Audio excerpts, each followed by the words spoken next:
Alright guys, so I'm a day late with this video, I apologize, but the Dallas Cowboys just had their first padded practice. It's officially now in the books and a lot went down, and I have a lot to tell you, a lot to break down. There was a whole new level of energy, and that first day with pads always feels like the shift into real football. It's an exciting time. It's where things start separating, and it's where you find out who's for real and who's just a jersey on guy. And now that we're here, like I said, a lot to take away, so let's break it all down from top to bottom.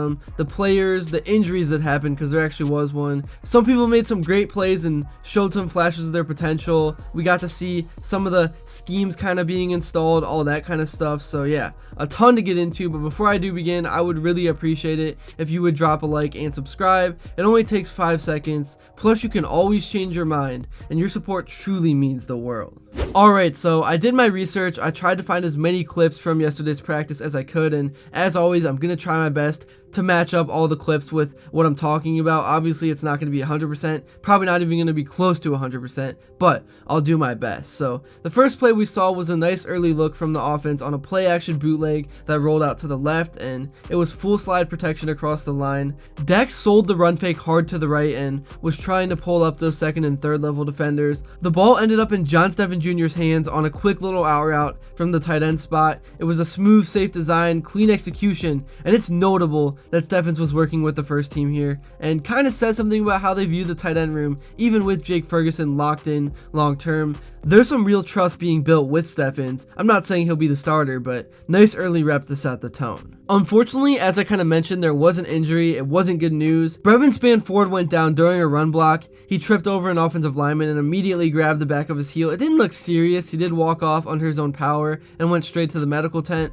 but the fact that he didn't return doesn't feel that great. But again, he'll probably be good in a few days. Usually those are just day-to-day, maybe a week at worst type of injuries. We don't know the severity yet, but it's something to keep an eye on for now. And the tight end depth has quietly been one of the storylines of the offseason, and an injury here, depending on the extent, could shake up how that room gets sorted out by the preseason's end. Now let's talk defense, because Damone Clark had himself a moment on a zone drop. He had his eyes locked on Dak Prescott for the entire rep. Jalen Tolbert was coming in behind him, but he read the quarterback, not the route, and positioned himself perfectly to break up the throw. It was just high level awareness from a linebacker. He read the eyes, not the body, and it was a ball that's probably going to get caught if he wasn't tracking it the way that he did. And it's those kind of plays that show you that he's not just athletic, he's processing and reacting to plays way better than he used to all at once, and he's making a serious push to impact games from day one. The secondary too was pretty active throughout this practice, even without Trayvon Diggs and Jordan Lewis out there due to injuries.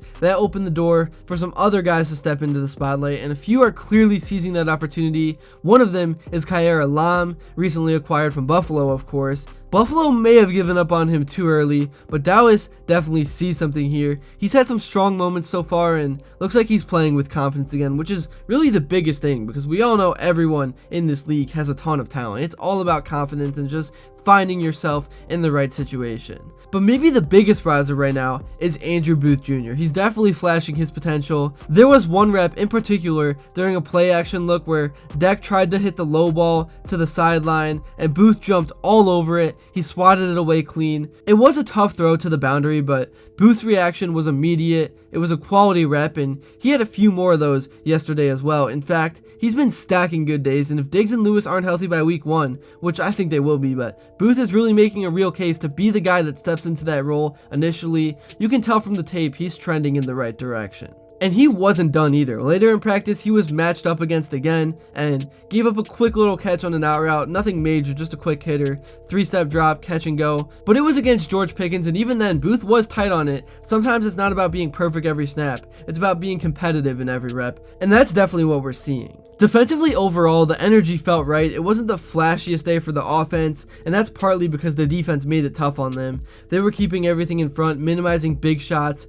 contesting windows. It didn't feel like there were many 50-yard splash plays or broken coverages, just tight reps and contested throws. We saw a few great catches throughout the day as well from guys like CeeDee Lamb. But still, defensively, we saw what you want to see from a unit that's still figuring out who's going to be out there with the ones in September. Offensively, the running back room is continuing to sort itself out, and while it seems like the coaching staff is leaning towards a rotation of Javonte Williams and Miles Sanders leading the way, Jaden Blue is not making that decision easy by any means. Blue had a few days now where you just go, whoa, his one-cut ability definitely stands out. There was one play yesterday where he hit a hole, planted, and froze the entire second level. The stop and start ability from Blue is special. It just comes so natural, and even with the pads on, that shiftiness translated, he's got the juice, and you can't teach what he brings in terms of suddenness. Now again, like I said, he's probably not going to be taking over this backfield anytime soon. That'll be a Sanders-Williams type of rotation more than likely, but Blue is making his case to be involved, even just as a change of pace or third down threat. There's something there.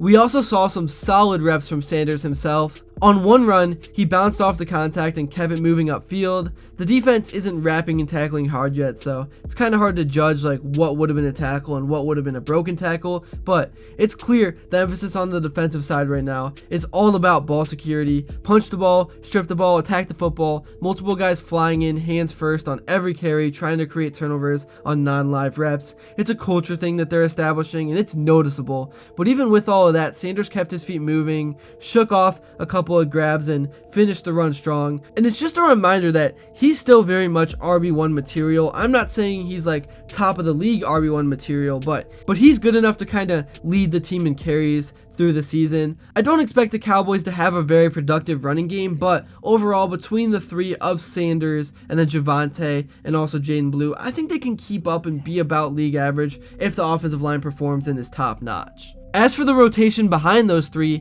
it looks like Deuce Vaughn and Phil Maffa are battling for positioning. Deuce wasn't out there today, but he was solid yesterday. Maffa, meanwhile, probably sits just behind the top three in terms of the pecking order. Right now, you'd say it's Sanders and Williams as the 1A, 1B, Blue as the 2A, Deuce Vaughn as 2B, and then Maffa kind of sliding in as that fifth option. Probably won't make the team based on that, but you never know, and things can change quick. It's a long camp, and we've seen surprises before. The final play of practice brought a bit of juice to close things out. Dak dropped back and climbed into the pocket, and he hit George Pickens near the sideline for a strong catch to wrap up the session. It was good footwork from Dak, nice trajectory on the ball, and Pickens pulled it in with a toe drag to seal it. It of course capped off the day. Like I said, not an explosive session overall offensively, but a steady one. They made a few plays, avoided major mistakes, and got through the first padded practice of 2025 without serious issues. And with how physical practices can get this time of year as you're starting the padded sessions off, that definitely matters. That's really all I got for today's video. I really hope you enjoyed and took away something from this video. Hopefully I was able to find all the clips and match everything up to make this video a little bit better of a viewing experience, but if not, I apologize,